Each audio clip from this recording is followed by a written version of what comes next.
ఈరోజు ఎన్నికల రిజల్ట్ ప్రకారం రాబోయే ప్రభుత్వం ఉద్యోగుల సమస్యలు ఇప్పటికే చాలా పెరిగిపోయి ఉన్నాయి. అందరి ఉద్యోగుల కంటే కూడా సిపిఎస్ ఉద్యోగులు చాలా ఇబ్బందులు ఎదుర్కొన్నారు. అటు ఓపీఎస్ అమలు చేయలేదు, సిపిఎస్లో ఉన్నాయి కూడా చేయలేదు. డిఏ బకాయిలు ఉన్నాయి, గత పిఆర్సీ బకాయిలు ఉన్నాయి. 12వ పిఆర్సీ ఏర్పాటు చేసి సంవత్సరం అయినా సరే ఇంతవరకు ఐఆర్ కూడా తీసుకోలేదు. కాబట్టి ఈ కొత్త ప్రభుత్వం వచ్చిన తర్వాత ఉద్యోగుల సమస్యలను ప్రథమ ప్రాధాన్యం ఇచ్చి పోస్టల్ బ్యాలెట్లో ఏ విధంగా అయితే ఉద్యోగులు ఐక్యత చూపారో అదేవిధంగా ప్రభుత్వం కూడా ఇచ్చిన మేనిఫెస్టోని అమలుపరచడం, ఉద్యోగుల సమస్యలను పరిష్కరించి ఉద్యోగులు మంచిగా ఉండేటట్టు వచ్చే ప్రభుత్వం చూసుకుంటుందని ఆశిస్తున్నాము. మనం చూస్తూ ఉన్నాం. ఇప్పుడు ఈ ఫలితాలు చూస్తూ ఉంటే ఇదేంటంటే మన నవ్యాంధ్రప్రదేశ్లోనే చారిత్రక విజయాన్ని నమోదు చేసుకోబోతా ఉన్నట్టు ఉంది. కాబట్టి మేము ఉద్యోగులుగా కోరుకునేది ఏంటంటే, మేము ఉద్యోగులు అందరం కూడా ప్రభుత్వంలో భాగం కాబట్టి ఏ ప్రభుత్వం వచ్చినా కానీ మా ఉద్యోగులందరం కూడా మేము భాగం కాబట్టి దానికి మేము సహకరిస్తామన్నమాట.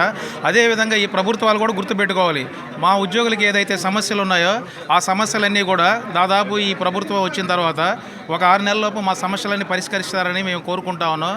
అదీగాక అనుభవజ్ఞుడైన ముఖ్యమంత్రి కాబట్టి అతి త్వరగా మా ఉద్యోగులకి ఏ హామీలు అయితే ఇచ్చాడో అవన్నీ కూడా త్వరగా ఆయన నెరవేరుస్తారని కోరుకుంటాం.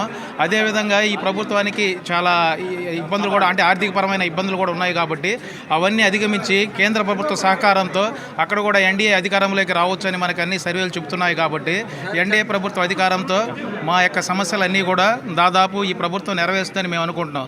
అదేవిధంగా ఇంకోటి కూడా గుర్తుపెట్టుకోవాలి, ఈ ప్రభుత్వాలు ఎప్పుడు కూడా ఉద్యోగస్తుల్ని ఒక చీకిరి పుల్లలాగా పారేయకూడదు. గత 5 సంవత్సరాల్లో మనం చూసాం ఉద్యోగస్తులు ఎంత అవస్థలు పడ్డారు. కనీసం 1వ తారీఖు జీతం కూడా రాలేనంత పరిస్థితికి ఉద్యోగస్తులు దిగజారారు.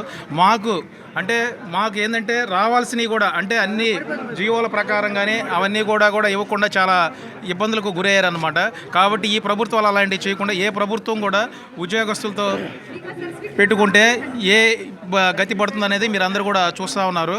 కాబట్టి ఈ ప్రభుత్వం కూడా ఏంటంటే అతి త్వరగా మా సమస్యలు పరిష్కరిస్తారని మేము కోరుకుంటూ ఈ రాబోయే ప్రభుత్వానికి మా ఉద్యోగులందరి తరపున కృతజ్ఞతలు తెలియజేస్తున్నాం.